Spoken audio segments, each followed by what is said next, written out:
Isaías capítulo 11, versos 1 e 2. Do tronco de Jessé sairá um rebento, das suas raízes brotará um renovo. Repousará sobre ele o Espírito do Senhor, o Espírito de sabedoria e de entendimento, o Espírito de conselho e de fortaleza, o Espírito de conhecimento e de temor do Senhor. Nesse vídeo nós vamos ver o segredo por trás de Jesus homem, o Jesus encarnado. Qual é o mistério por trás dele? A Bíblia revela isso ainda nos profetas e a gente vai perceber isso. Então vamos lá para Isaías 42. Como a gente viu aqui em Isaías 11, ele diz no versículo 2: repousará sobre ele o Espírito do Senhor, o Espírito de sabedoria e de entendimento, o Espírito de conselho e de fortaleza, o Espírito de conhecimento e do temor do Senhor. Então a gente percebe aqui já uma dica, uma grande revelação que o Espírito do Senhor estaria sobre ele. E a gente vai ver aqui agora em Isaías 42 um complemento dessa informação. Eis aqui o meu servo, a quem sustenho, o meu escolhido, em quem a minha alma se agrada. Pus sobre ele o meu espírito, e ele promulgará o direito para os gentios.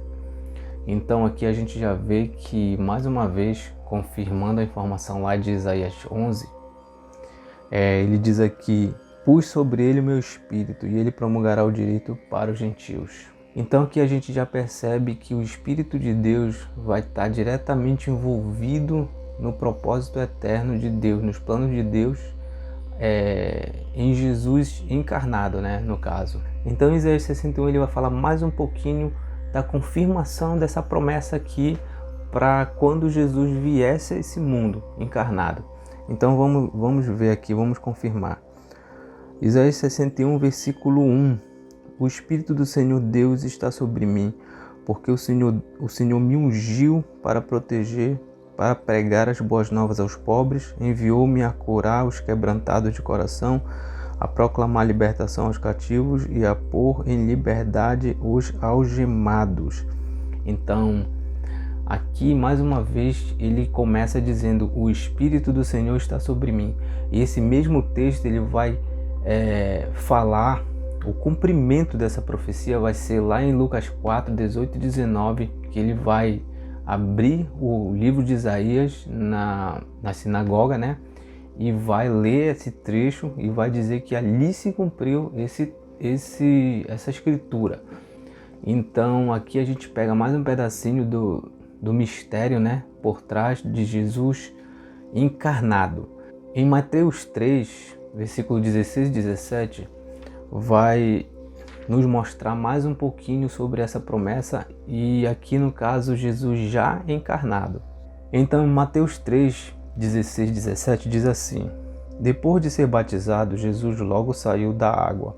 E eis que os céus se abriram, e ele viu o Espírito de Deus descendo como pomba vindo sobre ele. E eis que uma voz do céu dizia: este é o meu Filho amado, em quem me agrado. Aqui a gente já vê o cumprimento de todas aquelas três profecias de Isaías 11, 1 e 2, Isaías 42, 1 e Isaías 61, versículo 1. Aqui o cumprimento dela. E em João 1, 32 a 34 a gente vai pegar mais um pedacinho do cumprimento dessa profecia. Ainda no batismo de Jesus, olha o que João Batista diz após Jesus ser batizado. E João testemunhou dizendo, versículo 32, João 1, 32 a 34. E João testemunhou dizendo: vi o Espírito descer do céu como pomba e pousar sobre ele. Eu não conhecia, aquele porém que me enviou a batizar com água me disse: aquele sobre quem você vir descer e pousar o Espírito, esse é o que batiza com o Espírito Santo. Pois eu mesmo vi e dou testemunho de que ele é o Filho de Deus. Então, mais uma informação importante sobre o segredo por trás do Jesus homem, o Jesus encarnado. E olha o que interessante, que antes de Jesus ser batizado, ele ainda não tinha iniciado o seu ministério, aqui é um código, mais um código, uma dica para as pessoas que aceitam uma vida com Deus. Isso daqui é imprescindível. A gente vai ver no estudo sobre o batismo que o Espírito Santo, assim como a profecia vale para Jesus, lá de Isaías 11, 42 e Isaías 61, a gente vai ver que em Joel 2, 28, a profecia também se aplica aos que aceitam ele. Olha só mais uma informação interessante aqui em Lucas capítulo 4, e vai valer também como um código da Bíblia para você que quer viver uma vida cristã, né? Seguir uma vida cristã de acordo com a Bíblia, né? Então diz assim, ó, Lucas 4, versículo 1. Jesus, cheio do Espírito Santo, voltou do Jordão, né? Que ele tinha acabado de se batizar. Lembrando aqui que a gente está complementando as informações nos evangelhos.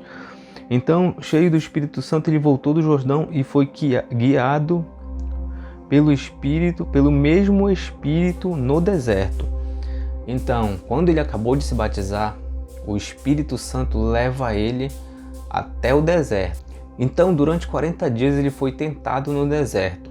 Aqui já é um código porque qual a informação interessante aqui e importante? É que para que ele fosse tentado, ele tinha que ter o Espírito, ele tinha que ser guiado pelo Espírito. E ele foi levado pelo próprio Espírito para ser tentado. A finalidade dele ser levado para o deserto, se você ler direitinho aqui no texto, era para ele ser tentado. Ele foi levado para o deserto para ser tentado. Mas pelo fato dele estar preparado pelo Espírito, né? Estar ungido pelo Espírito, ele conseguiu passar por todas as provas. Entendeu? Então é uma dica, porque muitas pessoas querem enfrentar dificuldades, as tentações pela sua própria força, e isso não funciona. A gente percebe pela Bíblia, né, que para você enfrentar as tentações, as provações no caso, você tem que estar cheio do Espírito de Deus, você tem que estar buscando o Espírito de Deus para que você possa vencer as tentações, né? Para que você possa superar as batalhas espirituais que todos os seres humanos têm. Só que muitos caem, né? Não conseguem, sucumbem, né? Às tentações dos seres humanos. Por quê? Porque não sabem, não entendem os códigos que a Bíblia dá para que eles vençam as batalhas. Então, se a gente vê lá em Efésios 6, 10 a 20, ele ensina lá a armadura de Deus. Por quê? Porque é uma batalha espiritual mesmo, entendeu? Então, se a gente lê com atenção ali, ele diz que aquilo é uma guerra espiritual, que a luta não é contra a carne nem contra o sangue. Então é interessante isso, porque é um complemento de tudo que a gente está estudando aqui. Então, continuando aqui no versículo 14, ele diz assim, ó: Então Jesus, no poder do Espírito, voltou para a Galileia, e a sua fama correu por toda aquela região, e ensinava nas sinagogas, sendo elogiado por todos. Ou seja, no poder do Espírito ele voltou. E aí ele conseguia, ele ensinava, ele proclamava o Evangelho da forma como Deus queria, né? Porque ele estava sendo guiado pelo Espírito, e aí ele conseguia transmitir a mensagem não como ele queria, mas como Deus queria que ele transmitisse. É por isso que em João 14, versículo 9 e 10, ele diz assim, ó, aqui no contexto, Felipe, um dos discípulos, né, queria que Jesus mostrasse o Pai a eles. E aí Jesus responde assim, ó,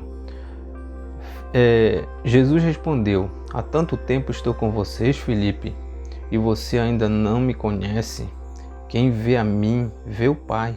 Como é que você diz, mostra-nos o Pai? Você não crê que eu estou no Pai e o Pai está em mim? As palavras que eu vos digo a vocês não as digo por mim mesmo, mas o Pai que permanece em mim faz as suas obras. Olha só o termo que ele usa. O Pai que permanece em mim faz as suas obras. Como assim o Pai que permanece em mim? Então, é através do Espírito.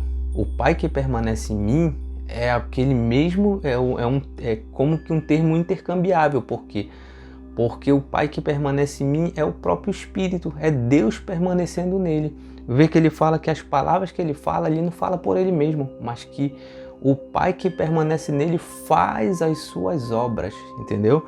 Ainda em João 14, se a gente pegar o versículo 17, ele vai dizer assim, ó. João 14, 17. É o Espírito da verdade que o mundo não pode receber, porque não o vê nem o conhece. Vocês o conhecem porque ele habita com vocês e estará em vocês. Aquele mesmo Espírito lá de João 11, de Isaías 11, desculpa. Isaías 11, Isaías 42, Isaías 61, e o Espírito que desceu nele lá no batismo é o mesmo Espírito que vai habitar naqueles que crerem nele. Olha só, ainda em João 14, no versículo 23, o que ele fala. Se alguém me ama, guardará a minha palavra e o meu Pai o amará e viremos para ele e faremos nele morada. Ou seja, ele diz, viremos, os dois, viremos para ele e faremos nele morada. Ou seja, o ser humano vai se tornar a habitação do Pai e do Filho. E repara que no versículo 17 ele fala que que forma é essa que ele vai habitar no ser humano. Versículo 17 é o Espírito da verdade que o mundo não conheceu porque não o vê, não pode receber nem o vê, nem o conhece, né? Vocês o conhecem porque ele habita com vocês e estará em vocês, estará em vós. Então aqui a gente já percebe mais uma forma, né, mais um segredo, né, mais um código por trás de Jesus homem, né? E é por isso que em Colossenses 2:9 ele diz assim, ó, porque nele habita corporalmente toda a plenitude da divindade, porque através do Espírito de Deus habita em Jesus toda a plenitude da divindade. Então, o segredo por trás de Jesus homem é o Espírito habitando nele, entendeu? E esse exemplo ele vai trazer para toda a igreja. Então a gente vai ver no próximo estudo sobre a unção de Deus, né? O mistério dos que recebem o Espírito Santo, o poder dos que recebem o Espírito Santo, né? E a gente vai ver que o Espírito Santo ele é uma chave, um código, e um único código que vai fazer com que a pessoa se torne filho de Deus realmente. E isso a gente vai puxar lá de Romanos 8,14, entendeu? Pegando o gancho ali em Lucas 24, João 1,12, Atos 1,8. Então, para finalizar aqui, como a gente viu de Isaías ao batismo de Jesus e ao seu ministério passando pelo deserto, as tentações, a gente percebe que o segredo por trás, né, o segredo de Jesus homem, né, o código de Jesus homem é o Espírito de Deus habitando nele, entendeu? É Deus habitando nele, fazendo as suas obras através do seu próprio Espírito, e isso vai se aplicar também à Igreja de Deus. Então esse foi o pequeno estudo de hoje. Se você gostou desse vídeo, deixe seu like, considere se inscrever no canal e deixe seu comentário aí sobre se você quer ouvir sobre algum tipo de algum estudo, sobre alguma outra coisa. E eu espero que Deus te abençoe, nos abençoe, né? Até o próximo estudo, pessoal.